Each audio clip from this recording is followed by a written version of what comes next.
Funding for This Is Nashville comes from you, our listeners, and Music City Prep Clinic, Nashville-based provider for PrEP and offering comprehensive sexual health services in an environment designed to be safe, professional, and shame-free. Learn more at musiccityprep.org. I'm Tasha A.F. Lemley, and this is Nashville. Welcome back to our second season of In My Place. This special series educates listeners on what communities like Nashville can do to prevent and end homelessness, while still caring for our neighbors who are unhoused. Over the course of 9 monthly episodes, we're learning about what it feels like to access services and weave through our local homelessness and healthcare systems on the path to housing. We're discussing what services work, what resources are missing, and what ideas our guests have for improving access to help. This series was created thanks in part to support from the Community Foundation of Middle Tennessee. So far this season, we've talked about the first point of contact, building trust, and all the paperwork someone has to do and then redo. There's lots of waiting, and we're grabbing on to small successes along the way. Today, our table is going to stay packed for a Q&A with folks who want to help us remember that even when things seem to be going well, a lot can stand in the way of an apartment.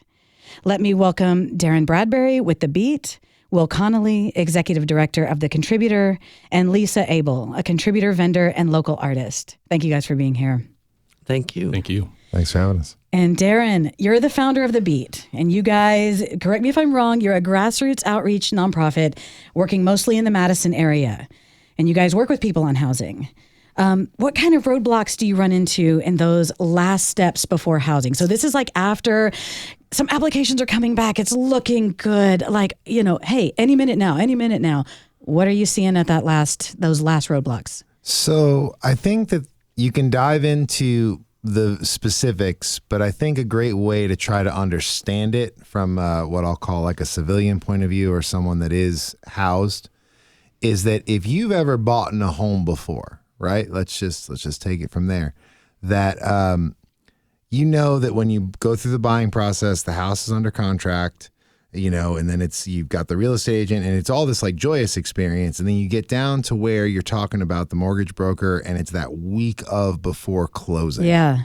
And that week is nuts. People are raiding your bank account. The mortgage people on both sides are looking at it. They're saying, hey, you've got to stick another $1,000 in here. Hey, some weird debt that you had when you were in college is going to make you unapplicable for this. And you have this panicked moment of just, oh my God, is this going to pull through? Because there's so many and why life leads it to be at that last minute. And it's insane and it's stressful and it makes you want to pull out your hair. Now take that experience, if you've had it, and make the stakes 100% higher between the difference between all the work you've done to try to meet the needs and demands of the bureaucratic system. And instead of the outcome of being like, oh my God, I might not get approved for this mortgage, the outcome is I don't have shelter. And it's that crunch week before that I've seen most of the time. Some apartment complex that says, oh, it was fine that we're a second chance organization and, we take them. And then all of a sudden they're not. Or there's somebody that got employed that was working there when you started your case at the housing complex that you're moving into that no longer works there. And then they've changed jobs. And they're looking at your account. They're looking at your criminal history. They're looking at all the finer details and the finer points. And I've seen so many people show up for the appointment, show up with the paperwork, and then have that paper. And beyond that, even when it's approved, there's some minute thing. Like for instance, your partner works as a greeter at Walmart for $11 an hour, but just makes a little too much money that all of a sudden, because she got that job while you were trying to get housing, we're trying to encourage people to help them, So they've gotten a job and now they just make a little too much money to qualify for that particular housing thing. And then you have to have somebody that's a caseworker, an advocate, like either go in there and stonewall these folks and be like, look, we've been working at this for a year. But it causes a tremendous amount of fear and I think the only way to really explain it is in the what we'll call organized the civilian housing process, for lack of a better word.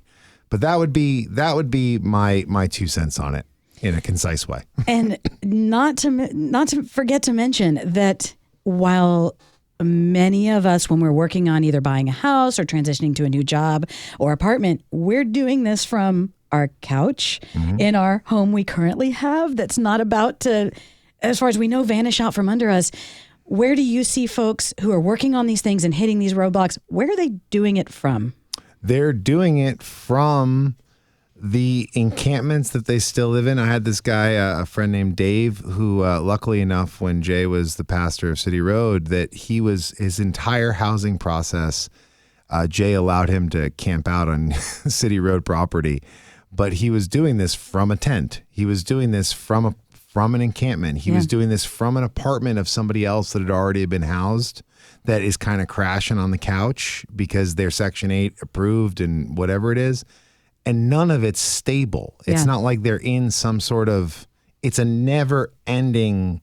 One of the things that I've always, to try to get people to understand the experience from, like I said, a civilian point of view, is that, you may, and this is, I don't mean to get off topic, but I think it's to what you're saying. You see someone that's on the street and they're having a moment. And you can see it from your car. I always try to get people to imagine seeing it from their car because that's where they see it, and then it's whatever.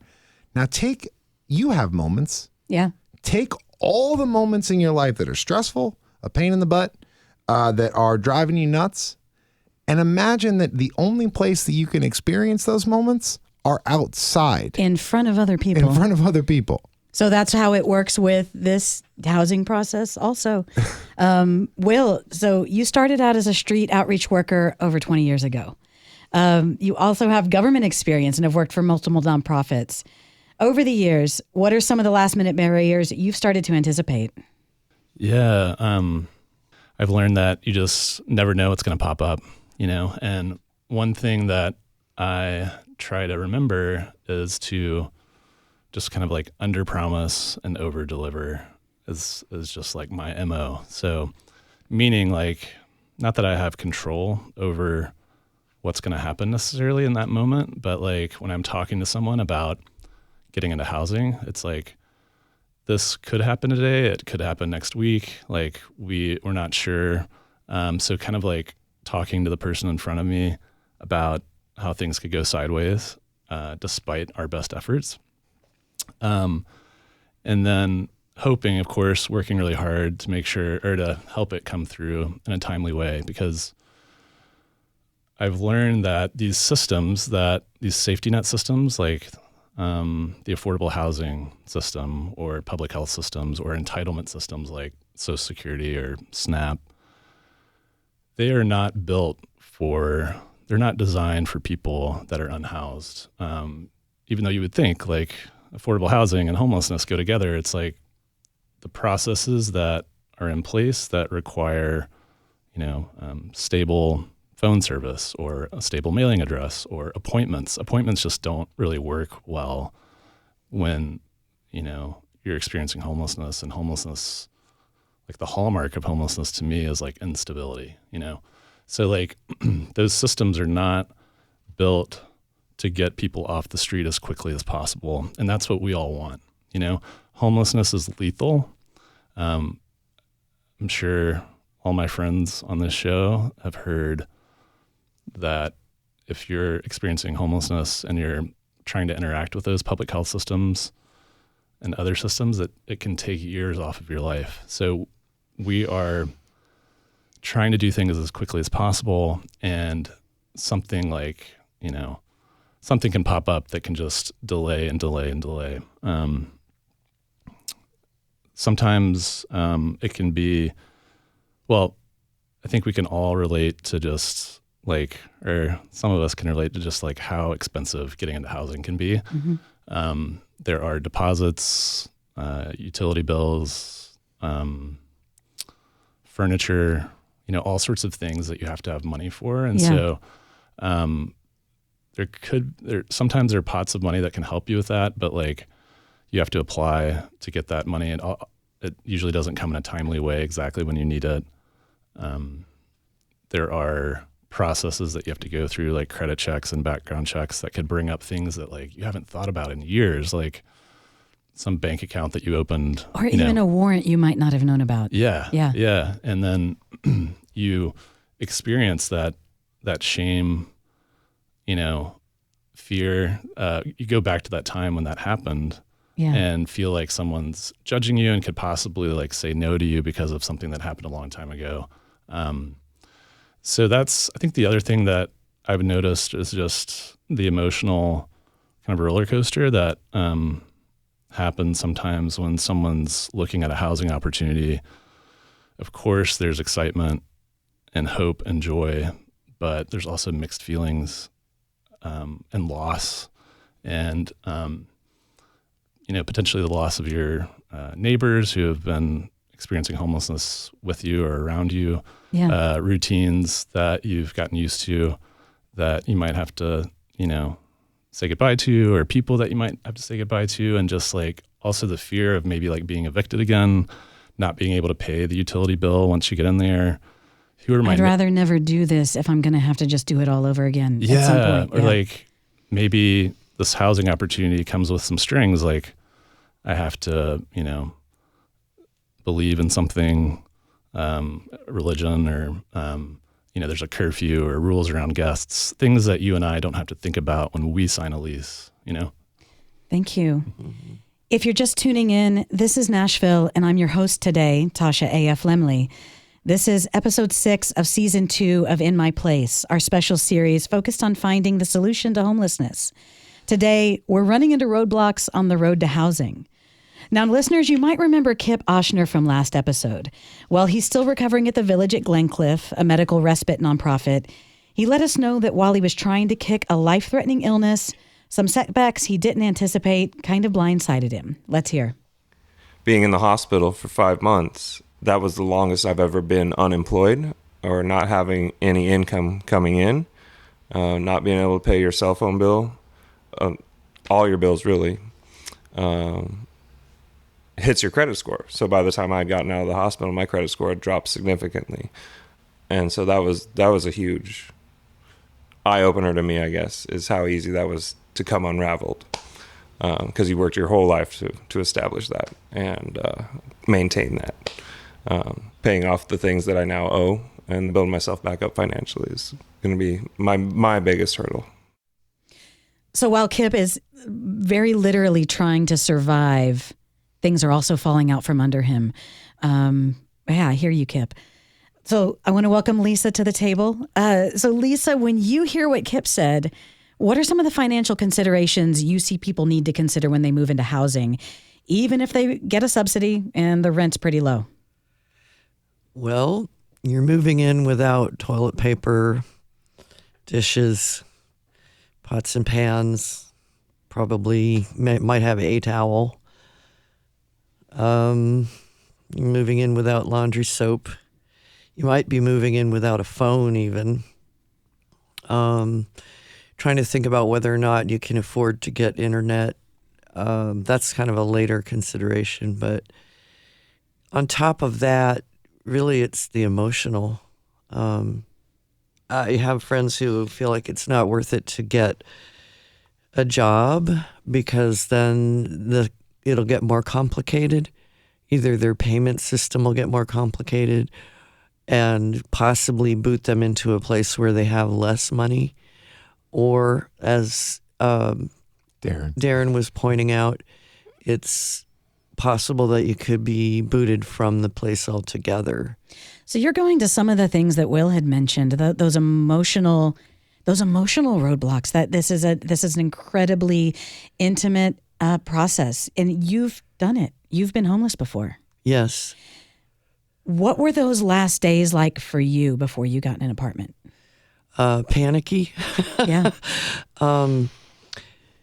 I came to think of the person who was working with me at the Contributor as my friend. He did a lot of listening. He drove me around to different places. He was able, because he knows the system, to anticipate the fact that I would have to renew my driver's license and he was able to get it for a smaller fee that ended up being a temporary driver's license, weirdly. But anyway, which caused stress 6 months later. But anyway.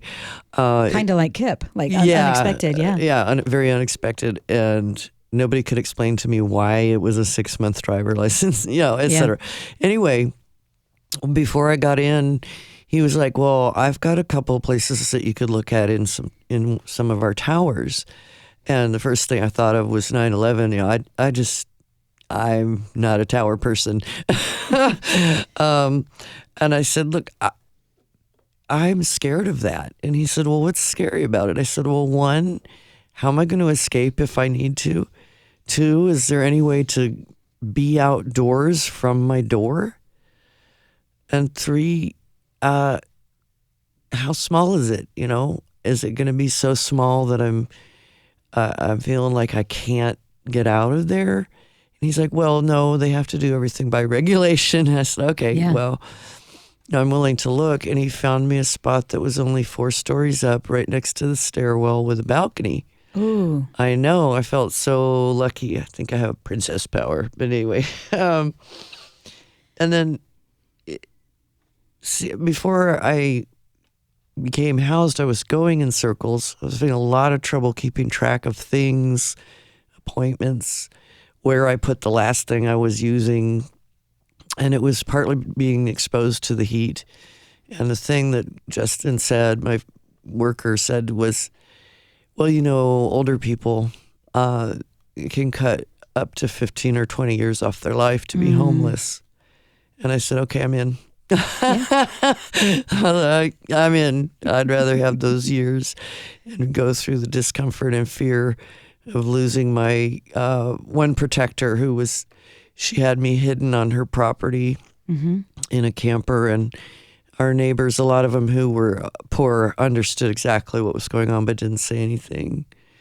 So we were protected in my neighborhood. Wow. But now I have my own little space for art studio, a bed, air conditioning, electricity, all paid for in a rounded up fee. So I never have to worry about how much I have to pay each month. And I think that's really important for us to look at as a gap. The gap is, why are all these different fees? Yeah. Why not wrap it all into one, including, if needed, internet and phone, all of it?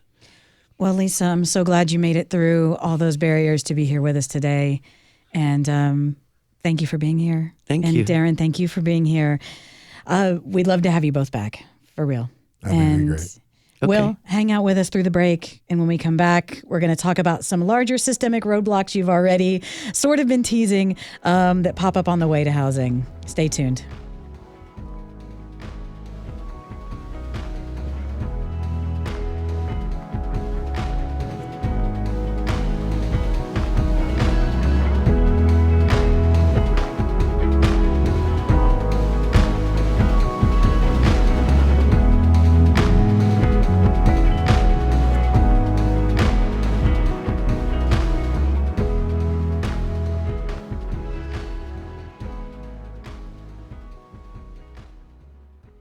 Funding for This Is Nashville comes from you, our listeners, and Music City Prep Clinic, Nashville-based provider for PrEP and offering comprehensive sexual health services in an environment designed to be safe, professional, and shame-free.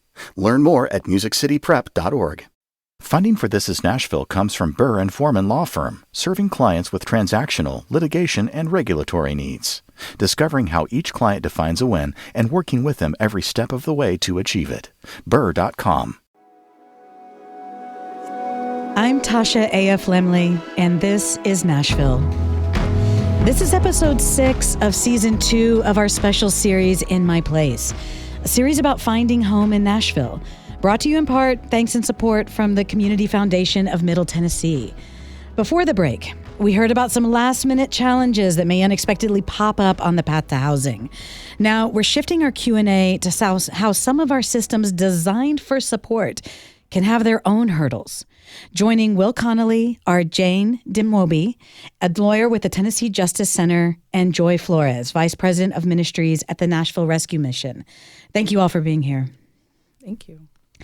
First, let's hear from Denny. And you've gotten to know him a little the last couple episodes. And as a reminder, he's legally blind. And after 10 years on the streets, he was able to move into temporary housing just last month. One of the surprising things he's noticing, though, is he's depending on his outreach specialist, Stephanie, even more now that he's indoors. Let's hear. I'm a quiet person. I've never taken drugs. I've never drank alcohol. I don't smoke cigarettes. I'm pretty boring, and I like it that way. And the problem I think I'm going to end up with is that I'm going to be in public housing, and that is anything but quiet. I actually know a guy that after 8 years he couldn't take it anymore, and he left public housing and went back to the street. There is another barrier that essentially when I was on the street, where I was sleeping, I could at least feed myself every day if I needed to. Here I got to wait on Stephanie to come take me to the grocery store because I'm pretty good ways. In fact, we're several blocks from a bus stop even, which I can't ride right now anyway. But once I can get my eyes fixed, I think I can take care of myself better. So it really hits me to hear Denny talk about some of the things we might not consider could actually be easier about being homeless, at least for a while. He's talking about, being able to control the sounds he's hearing, where, the people around him, where he's going to be, and that housing, he loses some of that autonomy. And when it comes to food access, Will, what are some of the main concerns you're seeing? Yeah, thanks. I think one thing that I've noticed about the systems that we try to work with when we are locating housing for people is that they often don't offer what people want in terms of housing. So like Denny was talking about, and like Lisa was talking about, she was like, "Oh, I don't feel like I can be high, and I don't feel like I can be in a tiny space. These things really scare me." Yeah. And so, it would be great if we could offer people choice in where they live, more choice in neighborhood and location and, a location that is in walking distance or on the bus line to a grocery store, for example. And so, yeah, we have very limited resources to offer as a community, as a system, and those are often based on choices and policy decisions that we've made collectively.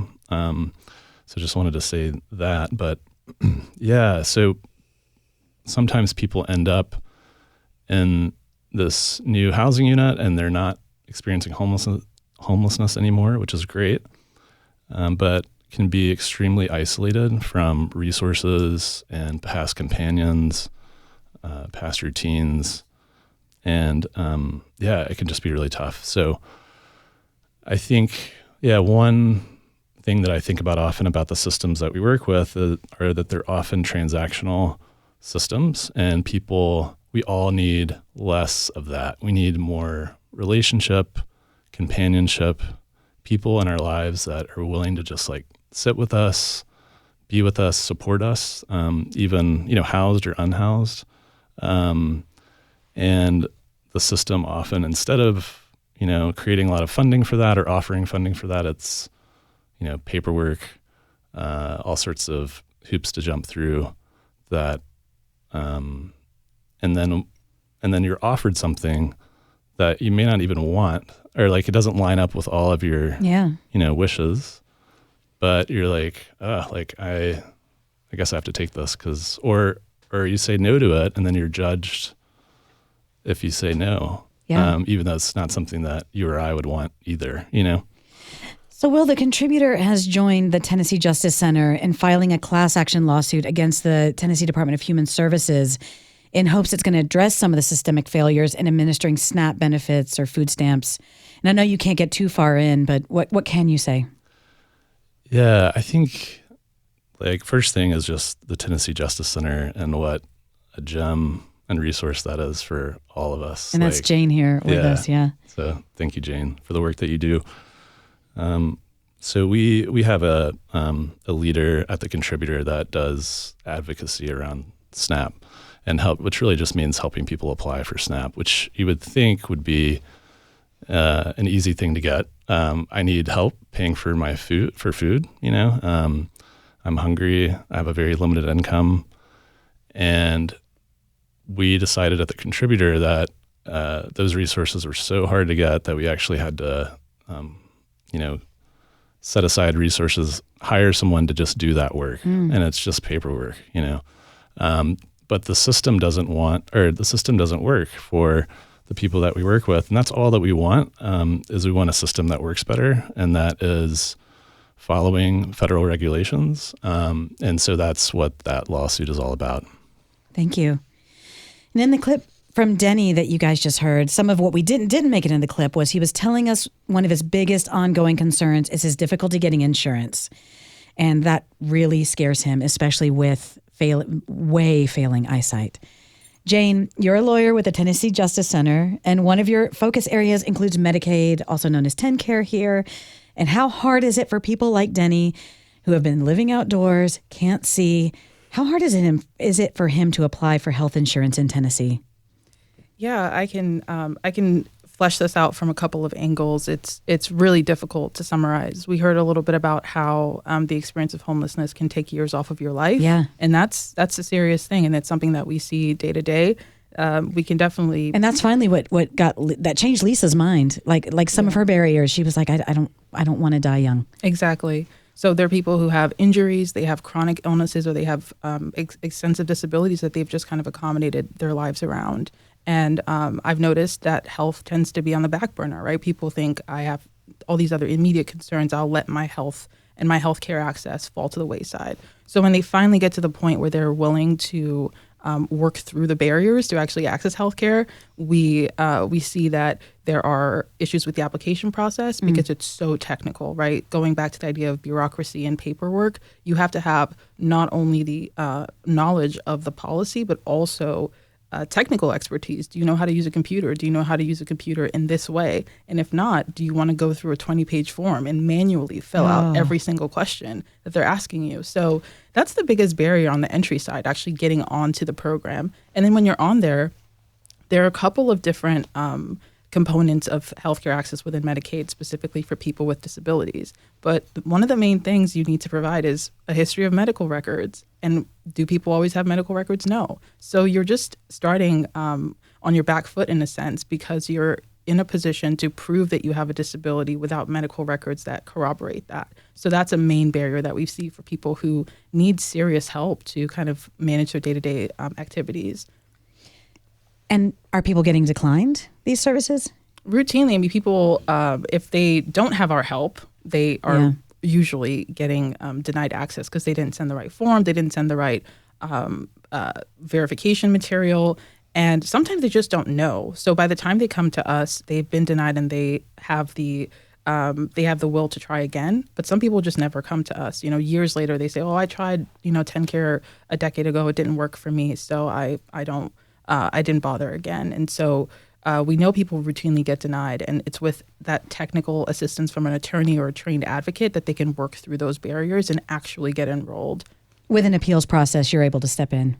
Yes, the appeals process is a hope for people who are trying to get access to Medicaid, TennCare specifically, but I'll be honest, it's not a guarantee. Not only is it a lengthy process, people really struggle with or without representation. So I can provide representation to someone who is appealing their TennCare denial, and I have the expertise. I read the regulations, and I can show what the state should do and what wasn't done in a particular case. If you don't have an attorney next to you, if you don't have someone who can speak on your behalf on kind of to counter the state's attorney, then what do? You don't have the expertise, you don't have the materials, you don't know how to file this exhibit and that exhibit. So it becomes a question of who's the most skilled. And so that's what we rely on the appeals process as attorneys, but there are a lot of people who just don't succeed in that because they don't have that representation. And in Denny's case, he tied this directly to housing, where he was saying, if I had insurance and I was able to get some of my medical needs taken care of, I might have more choices for housing. I might not necessarily end up in public housing. So these concerns, even though it sounds like we're talking about food, we're talking about health insurance, these are can be directly tied to housing options. Absolutely. I absolutely. I mean, even the type of housing that you want is related to what you physically can manage. And if your health is worsening, then your options are limiting. And that is just not a position we want anyone to be in. So our hope is that people can have their needs met, have their healthcare needs met in particular, so that they can have longer lives and healthier lives, and that they can have more options, and especially in the example that you just gave. So I definitely think that when people don't have access to healthcare and they continue to sideline their healthcare over the course of their life, they just end up being in a terrible position across the board with employment, with housing, with food access. I mean, it just becomes a really restricted, I think, day to day. Joy, you've been nodding your head. This Joy Flores joining us, who works for the Nashville Rescue Mission. It's our only emergency shelter provider in town that people can access without having to go through a referral process. You also don't take government funding. How does the Rescue Mission help people obtain housing? And what are some of the biggest barriers you see when folks are getting really close to that key? Yeah, thank you so much for having me. I love this conversation. It gets me a little fired up. So, yeah, Jay and I here. You're like over there. You're like, I know it's hard for on the me, sidelines. I'm like a little combustible energy Come in, ball Joy sometimes. Flores. Yeah, Jane, that is incredible, the work that you do. And you too, Will. Thank you guys so much for having me today. National Rescue Mission, like you mentioned, is the only emergency shelter in all of Middle Tennessee. We last night had 868 guests between our two campuses. We have a men's campus and then a women and children's facility, actually not far from here. And we have, we don't want to be jack of all trades, but we are pretty much a one-stop shop. We offer comprehensive case management, wraparound services. As a Christian nonprofit, we don't take any government funds, but we do value our community partners tremendously and offer them office space. We work with so many. We're actually compiling a list of our own internal community partners, and the list is very long. So we're incredibly thankful for them just coming along. We're trying to help the same people. Why would we not try to work together? But in our case managers' main role is definitely housing. It's not the only thing that they're working on. As we know, people are complex, and homelessness devastates an individual in every way, educationally, vocationally, mentally, socially, spiritually. And so we are trying to create, our real hope is to restore dignity. And so we want to have power with, we don't want to have power over. And our mandate in the gospel to restore and repair and renew the earth, one person at a time. And so our case managers walk with each guest. We allow them to make their own individual plan, whatever that looks like for them. Hopefully housing is part of that. And then we take active steps to find places. I think our current struggle, I've kind of been banging the gong on this for the past year at least, is in the last 2 years, we have had 3,600 medical and mental health referrals straight from the hospital. So if a person experiencing homelessness comes to the hospital, they cannot be discharged to nowhere without an address. And so you'll see, I get the emails of the folks who've been incarcerated who use National Rescue Mission as their permanent address. And so we're able to identify folks in that way. So you guys become that address. Absolutely. And so as they're healing and, like you said, hopefully working towards housing, what are some of those last minute roadblocks that you're seeing? It's like it's almost going to happen, but oh, shoot. So I think that's an interesting question, because what we've experienced, and I can't give you a specific statistic, but I would say that's about 30% of our guests. 30% of our guests are the working poor. They live in our late workers dorm. They have full-time employment. They're trying to work through their credit. They're trying to save, reduce debt, figure out back child support. Obviously, the list is very long for each individual and different. But the other 70% are severely mentally ill, medically fragile, they have comorbidity. And because of those medical and mental health referrals from hospitals, that is where our biggest challenge is, because then the housing options for them are so minimal. I mean, we're not hospice, we're not assisted living. We're so thankful that, those respite beds at Glencliff and Room in the Inn has respite beds as well, medical respite beds, but they're all full because there's 32 of them in the entire city. And you've got nearly 1,000 people you're working with. Right. And they're at National Rescue Mission. Yeah. So with that many people, you're seeing all the roadblocks we're talking about here today, plus you've got a little bit of everything. Right. Well, we have to take one more quick break. And we're saying goodbye to Will and Jane, but when we come back, Joy's going to hang out with us, and we're going to hear about some unique roadblocks that can pop up for certain groups of people. This is Nashville.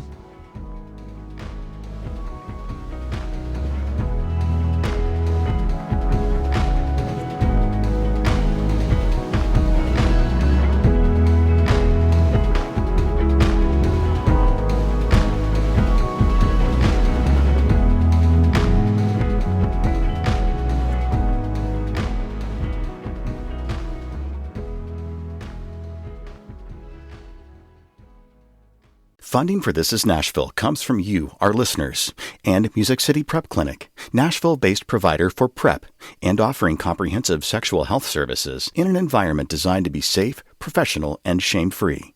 Learn more at musiccityprep.org. I'm Tasha A.F. Lemley, and this is Nashville. This is episode 6 of season 2 of our special series, In My Place. And so far this hour, we've been getting a crash course in hurdles on the path to housing. Some of them are common and maybe even predictable, but some barriers are completely different for specific populations. Joy Flores from the National Rescue Mission is still with us, and joining her are Olivia Messina with Hope for Justice and Quatrice McKinney with Monroe Harding. So Olivia, your organization, Hope for Justice, is a nonprofit working with survivors of human trafficking. Yes. What are some roadblocks your survivors run into? Yeah, absolutely. So especially with human trafficking, we really have to think about safety for survivors. So, when we're looking at housing specifically and somebody's almost housing ready and we're looking at properties or whatever that looks like, when the pool is, maybe 5 options for them, and then we're looking through those options and it's like 3 of those options are in locations where their trafficker may be or where they were in unsafe situations, we obviously don't want to put them back in that same location. So that narrows the pool down to even maybe 1 or 2 options, or really having to go outside the box to look for, safe locations for them. So a lot of times, even when you and I are looking for housing, we aren't thinking about anything other than just general safety. Like, is this a good place for me to be? Or is there a park? Right. Yeah. Exactly. So for these, individuals that I'm working with, these survivors, it's life or death for them sometimes of, hey, this person can't know where I am, or I'm, running from this person or whatever that may be. Also sometimes looking to completely relocate out of county and saying, there's even less options outside of potentially Davidson County or, the bigger city areas. And looking at those options is even harder if you want to restart your life and be in a completely new location. And then also even sometimes navigating like their trafficker or, abuser, whoever is potentially in jail.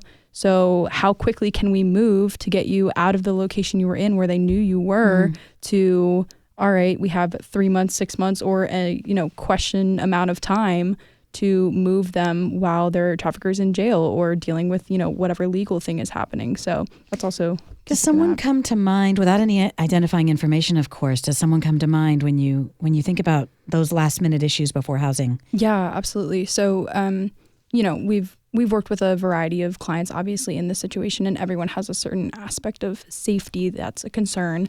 One thing that specifically comes to mind is someone we were working with that they were in this situation where their trafficker was in jail, and we were working on a pretty strict time limit of, this person was actually already in housing and has been there forever. And we're like, now we have to completely relocate you. And so this person doesn't know where you are when they get out of jail. And kind of with that came the barrier of the person we were working with had criminal history of their own that we were trying to navigate. And so it doesn't just become, hey, here's the barriers of your trafficking situation, but here's the barriers that you're facing as well from, just your life and your history. So also we kind of see with this person, with this specific situation, like we had, they were formerly using drugs. So also not only are we not putting them in situations where their trafficker was, but we also have to, remove them from places that they used to go get drugs potentially. Yeah. So that's even, more of a barrier because those could be 2 different places altogether. Yeah, we're knocking out entire chunks of town potentially. Absolutely. So Quatrice, Monroe Harding works with young people, most of whom were in foster care. What are some major hurdles specific to young folks, especially those who might be aging out? Yeah, so the aging out population is definitely a unique population as well. And when young people have been in foster care many times for more than 6 months, sometimes years, they're behind in a lot of their social skills. And so some of the barriers can sometimes, one of the number one barriers for me that I see is the social skills. And so the transitioning out of a lot of supportive services that the Department of Children's Services provides for those young people into the community, whether they're in a setting like we offer, we have a housing program, or if they are returning home or into the community in another housing option. It's the social skills. And so many of them they missed out on a lot of steps that some young people have gained. One thing that comes to mind is employment. Many of them want employment, but if you've never had a job before, because you didn't have the opportunity to get a job, then you're an 18-year-old with 18-year-old needs, probably working a job that a 15-year-old would get. And so many of them have the desires of an 18-year-old, but they don't have the experience of what an 18-year-old might have experienced had they not been in foster care.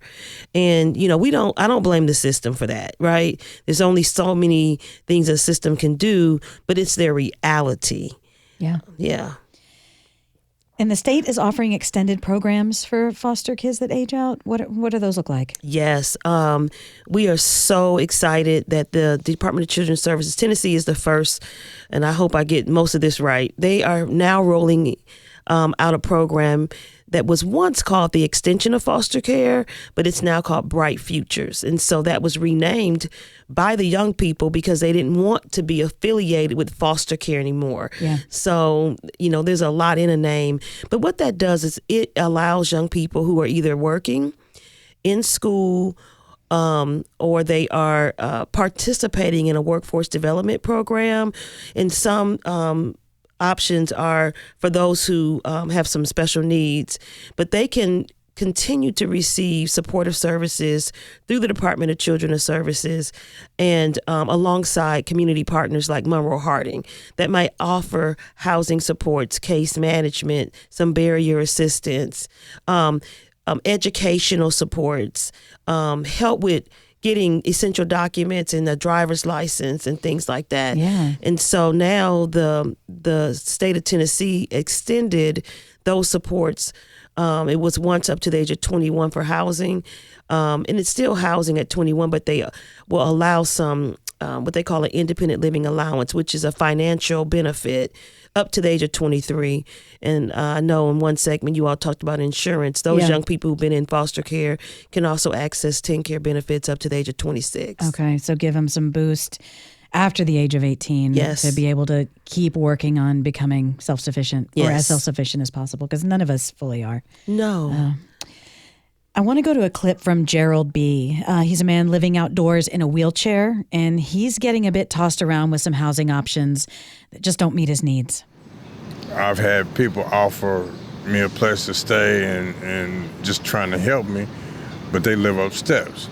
So I can't get up the steps without assistance, and 9 times out of 10, they can't even pick this heavy thing up. So, it's like a catch-22 all the way around. But I was in a situation, I'm handicapped, and got put into a regular apartment. I fell several times and still kind of feeling the effects from that now. So the contributor's trying to help me find a handicapped apartment that, will be suitable for me. Joy, you've already been touching on this. You see people with disabilities come to the mission all the time. Talk to us a little bit more about how you're trying to address some of those physical needs and barriers. You're saying that even straight from hospital, you're seeing folks. Yeah, absolutely. Also, love being on this episode with you guys. It's really interesting just to have someone specifically with human trafficking and foster care. Those two demographics just fall right into homelessness. I think they're both about 60%. I think one actually falls into the other, especially if you are in foster care. Your chances of being trafficked are just devastating. And I think aging out of foster care is one of the biggest predictors of future homelessness. Yes. Mm-hmm. Well, yeah, and I think it's after 2 years, 85% don't have gainful employment. So that's that 18 to 24 demographic for us at National Rescue Mission. We really try to identify those young people and pull them out, let's say, of our, we don't like to use prison terms because we're not an institution, but we sort of are. We don't want them in our general population. We want to really capture them so that we can get them connected to resources and reconnected to family or whatever that looks like for them as quickly as possible.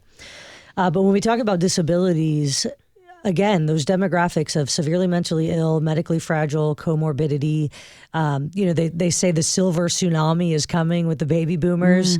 Well, we are already experiencing that here in Nashville. We know that the two fastest growing demographics of homelessness in the nation are families and the elderly, and we absolutely are feeling that. Our family numbers are like 220% capacity.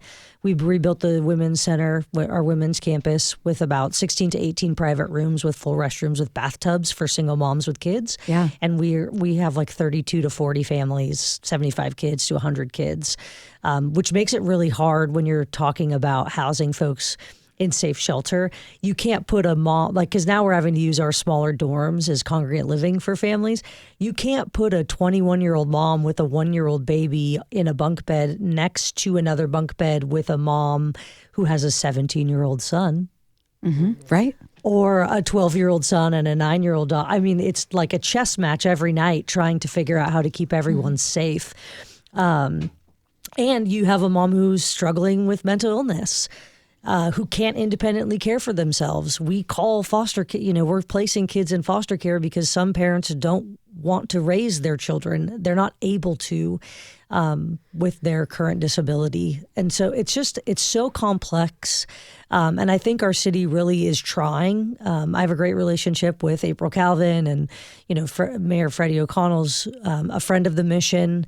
But we don't take any government funds. So we're in an interesting spot. I mean, we want to say that we're one of the resources for our city, but we really are one of the main resources for our city, but we don't take any money from the city. So I think it's really hard when there's just very limited resources for folks who need to be in assisted living. They're not able to independently care for themselves ever.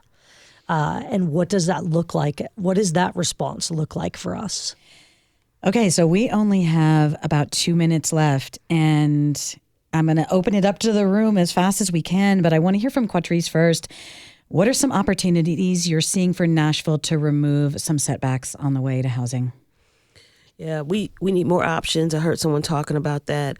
And I think there's some affordable housing developers out here who are willing to work with folks, but we need to reach out to them and just get on board with them. And then we need employer partners because folks need opportunities to make a living wage in Nashville in order to move forward. Anything coming to mind for the other two of you? I just think it's important to, not only have affordable, but obviously safe options for people, and really stressing that, what areas are we putting these affordable housing locations in, and just how can we eliminate all the barriers we've been talking about? How can we make it accessible for people? How can we make it safe for people and their families? And we can't be putting kids either in unsafe situations. Like we have to change the narrative to give them the opportunity to thrive. Thank you. Joy, 20 seconds. Let's go, baby. Come on, Nashville. Step up to the plate. Let's make this happen and fix this. I think we can definitely solve homelessness in our city if we come together and stay at the same table. Get out there and volunteer, you guys. Donate. It matters. And you're going to meet some amazing, amazing people. And like Will had touched on in our last segment, those relationships that are non-transactional are so important. Make some friends. So I want to thank our guests, Lisa Abel, Darren Bradbury, Will Connolly, Jane Dinwobi, and here right now, Joy Flores, Olivia Messina, and Quatrice McKinney. Thank you guys so much. And I think you've all helped us see that these processes can be overwhelming and are often not linear. And when we see someone who looks like they may be homeless, changing their situation is not as simple is filling out a couple applications. Disabilities, transportation, illnesses, red tape, abuse, changing rules, lost paperwork, the former records, the mental strain of last-minute setbacks. All of these things get in the way of housing.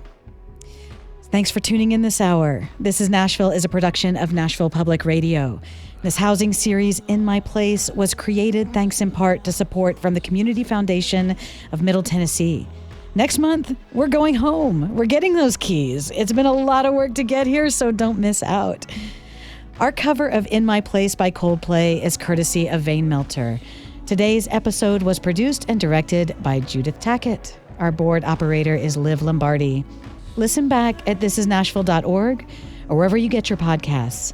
The conversation doesn't end here. You can comment and tell us what you want to hear on the show by leaving us a message at 615-751-2500. You can also find us on Blue Sky and Instagram and X at This Is Nashville. I'm Tasha A.F. Lemley, and This is Nashville. We love you, and keep going, you guys.